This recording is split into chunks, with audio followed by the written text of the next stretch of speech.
This is a Fox News alert. The United States has started carrying out a wave of retaliatory strikes in Iraq and Syria.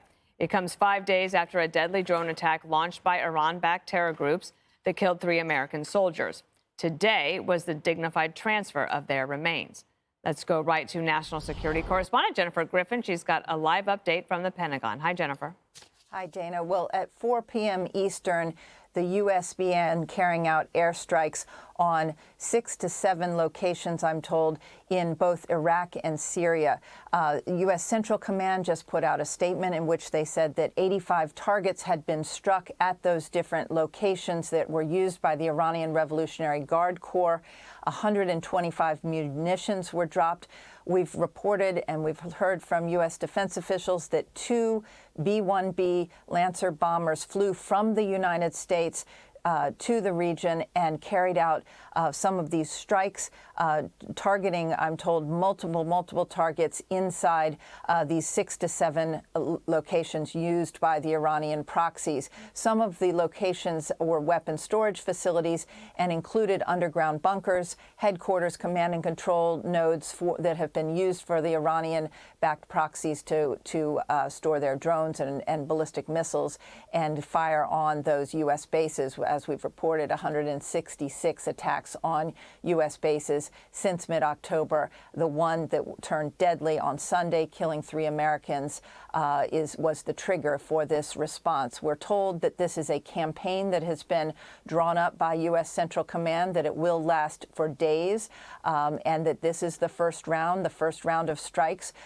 We reported at about 3:30 today that there were explosions inside Syria at some of these sites. We're told they weren't airstrikes at the time, but that they were explosions. It was part of the preparations being made for the strikes on these targets. So a little bit of confusion earlier today, but we know for certain that the first airstrikes began at 4 p.m. Eastern. Dana. Okay, we're going to take it around the table here. Will, you want to go? I'm curious. I know Jennifer asked this earlier today in speaking to the Pentagon, but how much heads up Iran had that these strikes were headed their way, how much they were able to evacuate from the targets, and then what, if that is the fact, is what is left from at least a personnel standpoint as who was actually the target in these strikes? Well, Will, I think it's been the worst kept secret in Washington that this campaign was going to begin in the coming days. You heard the president talk about it. You've heard Pentagon officials talk about it. Yesterday here at the Pentagon, I asked Secretary Austin that very question. Here was the question. Has there been too much telegraphing, or is the point not to kill any Iranian commanders?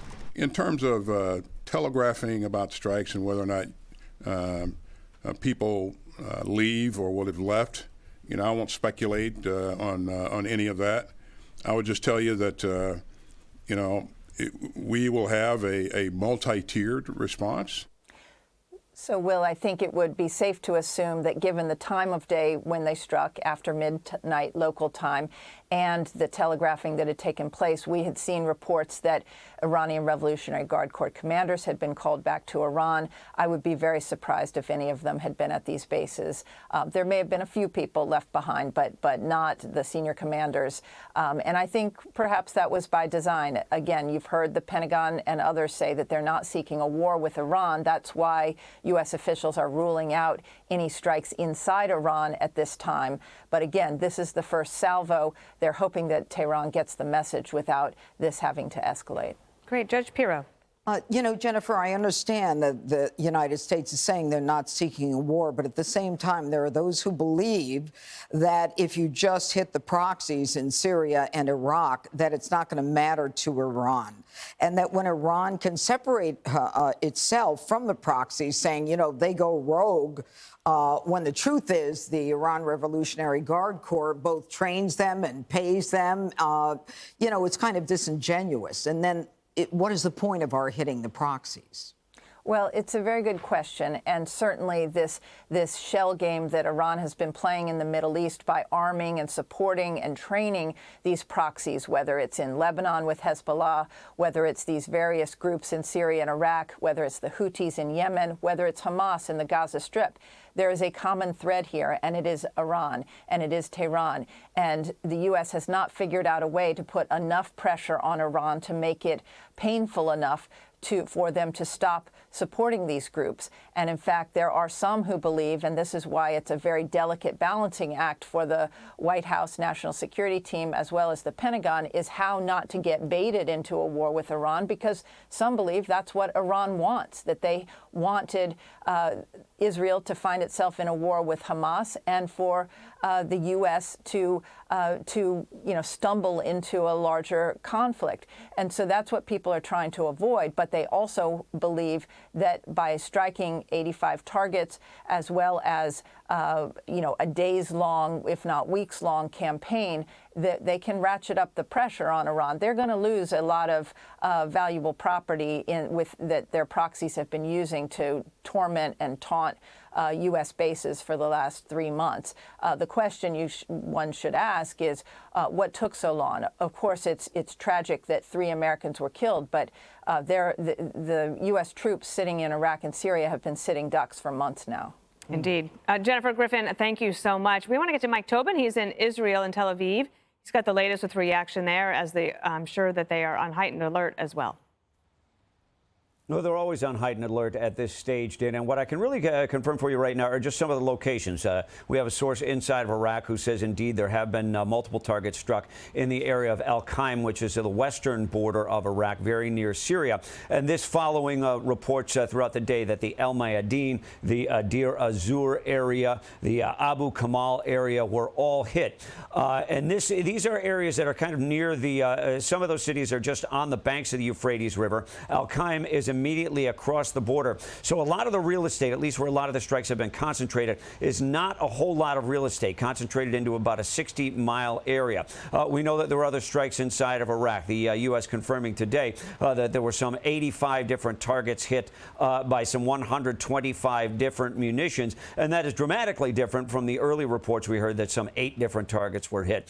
We anticipated that the numbers would change, and indeed they did change, as the U.S. is now confirming that they used 2 of those big B-1B bombers to hit some of those targets inside of Iraq. Dana? Mike, we're going to take it on the table.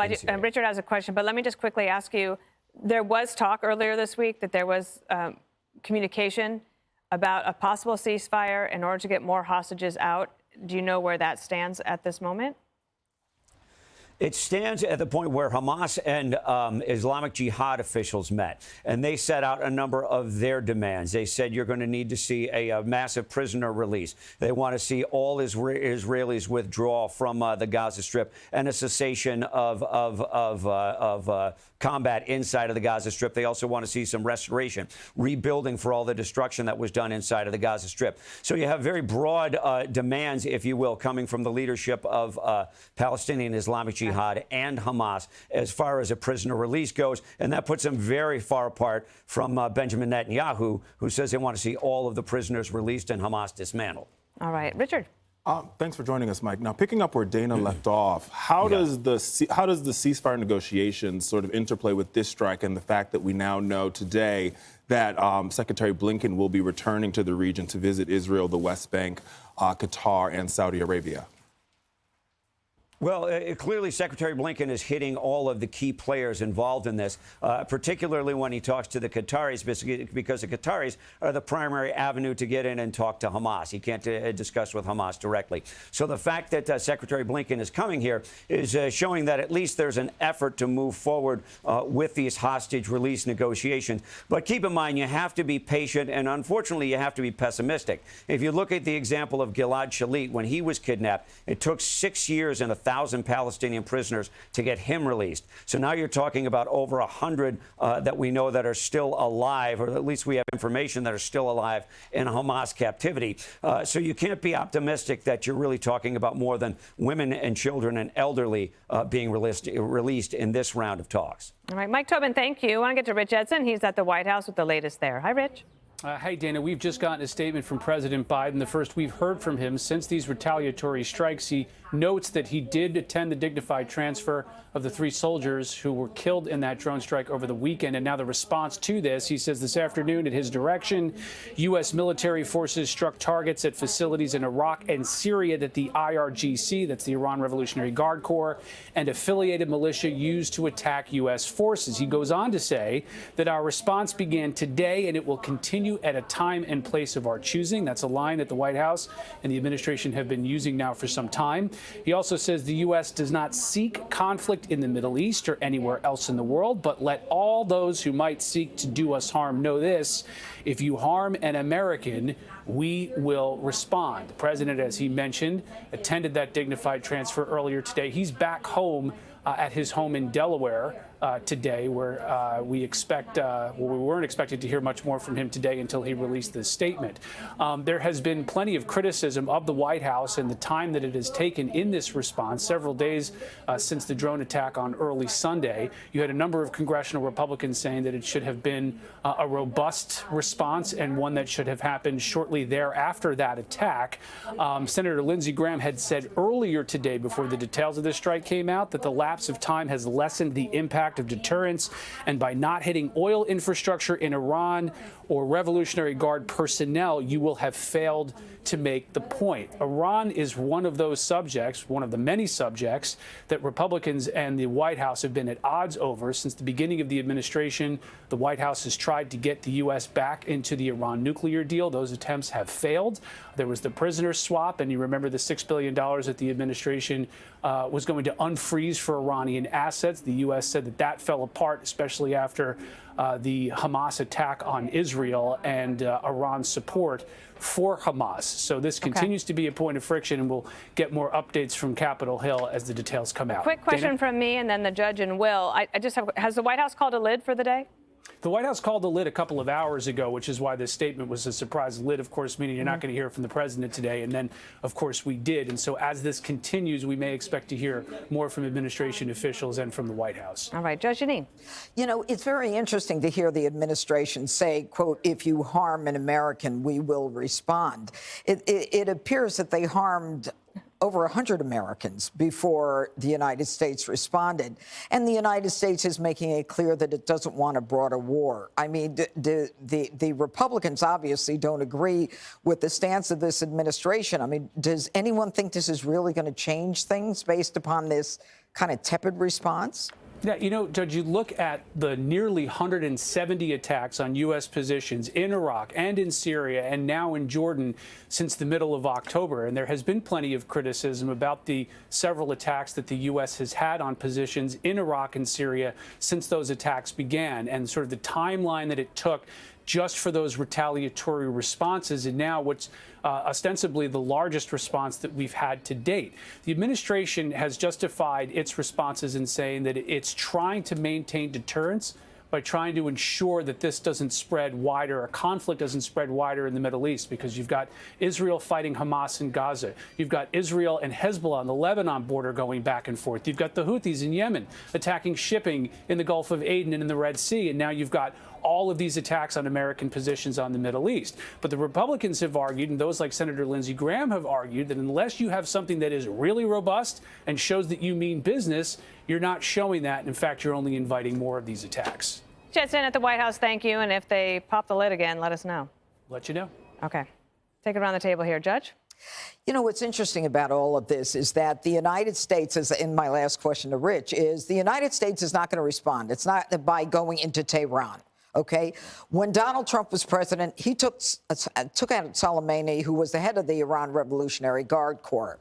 Now, if the United States made a decision to go after that island, wherever that island is, where they have that oil supply, then we would hurt Iran economically and hurt, consequently, all of the proxies. The problem is, if we did that, then the price of oil would go up in a presidential year.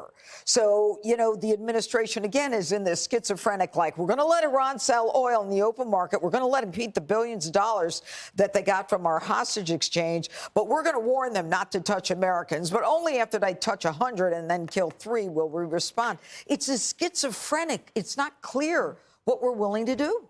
There's a huge amount of I mean, if they've already done 85 strikes, 85 targets, that's a huge amount of capacity that Iranian-backed proxies have in order to attack our troops who are there. So, you know, if there's several more days of this, then that's a lot of capability that we've allowed them to build up. I would make 2 points, and I would be curious, actually, Greg, at your response to this, but one in the micro and one in the macro. On the micro, I don't see that much has actually happened? In terms of some strikes, yes, that has occurred. What has it done to deter Iran? If they have a heads-up warning to pull their people out, then I don't know that anything message has been sent that would deter them in the future. But the macro is, and forgive the not-so-subtle plug, but I had Senator Rand Paul on my digital show this week, the Will Cain Show, and he said this. He said, when it comes to the Houthis, strike them and strike them hard. They're messing with international shipping lanes. When it comes to this story, what we're looking at right now, why do we have guys scattered across Syria? Why do we have guys scattered across Iraq? Why are we leaving ourselves vulnerable to the potential for an attack to Iran? Hey, Sean Hannity here. Hey, click here to subscribe to Fox News YouTube page and catch our hottest interviews and most compelling analysis. You will not get it anywhere else.